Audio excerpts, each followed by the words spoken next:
फतेहपुर से एक और खबर है, जहां सदर नगर पालिका परिषद में आज दुकानों की बोली को लेकर जमकर हंगामा हुआ। करीब 40 दुकानों की नीलामी होनी थी, जिससे लगभग 2 करोड़ रुपए की आय की उम्मीद थी, लेकिन नगर पालिका अध्यक्ष के न पहुंचने से प्रक्रिया रुक गई। नाराज सभासदों ने अध्यक्ष पर गंभीर आरोप लगाते हुए कहा कि बोली निरस्त कर दुकानों को चाहतों को देने की साजिश है। मामले में डीएम से शिकायत की गई है। जी, आज जो खुली बैठक के माध्यम से दुकानों की नीलामी होनी थी, जिसको लेकर के आप लोगों के द्वारा विरोध किया गया, क्या था पूरा मामला? यह था कि हमारी नगर पालिका परिषद फतेहपुर में पिछले बोर्ड में जो नगर पालिका की खाली जगह पड़ी हुई थी, वहाँ पर उन्होंने दुकान की स्थापना कराई थी, जिससे कि नगर पालिका की आमदनी बढ़ सके और कुछ लोगों को रोजगार मिल सके। उस प्रक्रिया में उसमें इस पिछली बोर्ड बैठक में हम लोगों ने पास किया था कि उसमें जो एक कमेटी बना करके उसकी जो है नीलामी कराई जाए, जिससे नगर पालिका की आमदनी बढ़ सके और रोजगार हो सके।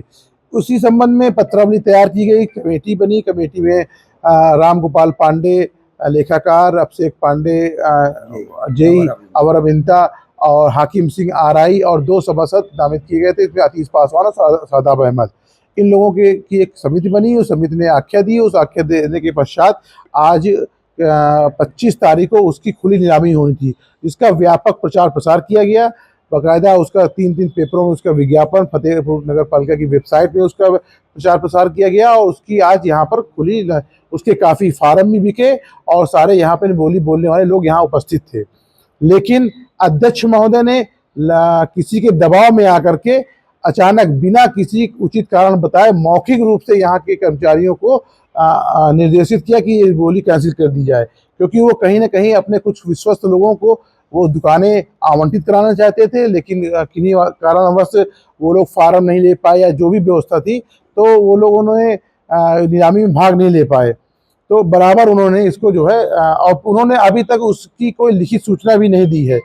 आज अभी 4, साढ़े 4, 5 बजने वाला है, लेकिन कोई लिखित सूचना नहीं दी है। तो हम लोग इसका विरोध करते हैं और हम लोग ये भी चाहते हैं कि जिलाधिकारी के पास आप लोग के माध्यम से ये सूचना जाए कि नगर पालिका की एक अच्छी खासी आमदनी, क्योंकि हम लोग नगर पालिका में विकास कार्य आमदनी के माध्यम से ही कराते हैं और नगर पालिका की आमदनी होगी तो हम अच्छे से अच्छा विकास काम करा पाएंगे।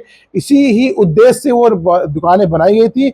उनमें काफ़ी पैसा भी नगर पालिका का लगा, लेकिन कुछ लोगों के कारण उसकी नीलामी नहीं हो पा रही है। तो हम आपसे, कितनी दुकानें थी? लगभग 40 दुकानों के आसपास का मामला है और लगभग उससे 2 करोड़ की आमदनी नगर पालिका की हो जाती।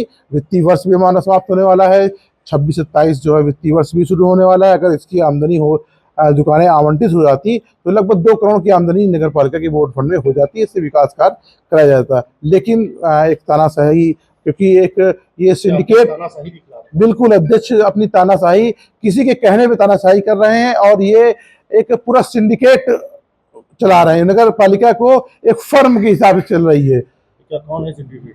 सिंडिकेट उनके ही कुछ लोग हैं और वो लोग चाहते हैं क्या नाम है, जो लोग उनके साथ सहयोग करते हैं वही लोग उनके सिंडिकेट के में सहयोग करते हैं और वो लोग अपने चेयरमैन अपने पार्टी के कुछ खास लोगों को आमंत्रित कराना चाहते हैं। समाजवादी पार्टी से वो चेयरमैन है और समाजवादी पार्टी के कुछ लोगों को वो दुकान आवंटित कराना चाहते हैं, जबकि हम लोग चाहते हैं कि खुली बाकायदा वीडियोग्राफी करा करके इस नगर पालिका परिषद के प्रांगण में उसकी खुली नीलामी कराई जाए।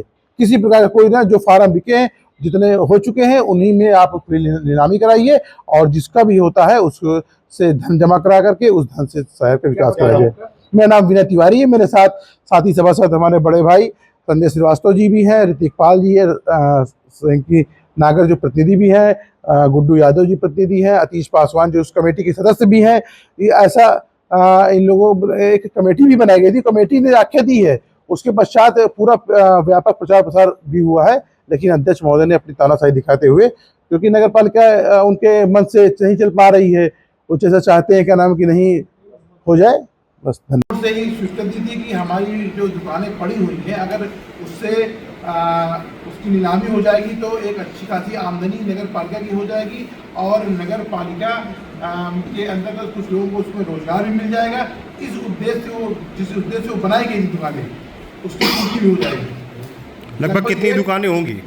आप ये मान लीजिए सब मिला के कम से कम 30 दुकान के आसपास होगी, 30-40 दुकान के आसपास सब दुकानें होंगी और लगभग करोड़ से 2 करोड़ रुपया की आमदनी आने की संभावना थी। लोगों ने 25% पैसा जमा करके इस नीलामी प्रक्रिया में भाग लिया था, लेकिन अध्यक्ष महोदय ने अपने कुछ लोगों को बराबर दबाव बना रहे हैं। यहाँ पर के जो कमेटी के सदस्य हैं, जो बाबू वगैरह हैं, उनके ऊपर बराबर वो दबाव बना रहे थे कि ये नीलामी को किसी प्रकार से कैंसिल कर दी जाए और सामंजस्य बना करके अपने लोगों को वो आमंत्रित कराना चाहते हैं। वो लोग अध्यक्ष किसी के इशारे पे काम कर रहे हैं। इस चीज़ का हम लोग पूरा विरोध करते हैं और हम लोग चाहते हैं कि प्रेस कॉन्फ्रेंस के माध्यम से, मीडिया के माध्यम से हम लोग चाहते हैं कि ये आवाज़ आगे तक जाए, जिलाधिकारी महोदय को संज्ञान मिले, इसकी पुनः नीलामी, पूरी नीलामी कराई जाए नगर पालिका के प्रांगण में, बकायदा उसकी वीडियोग्राफी हो और नीलामी होने के पश्चात उसका पैसा जमा कराया जाए, जिससे नगर पालिका की आमदनी बढ़े और नगर पालिका उस पैसे का उपयोग करके जनहित की व्यवस्थाओं में लगा सके।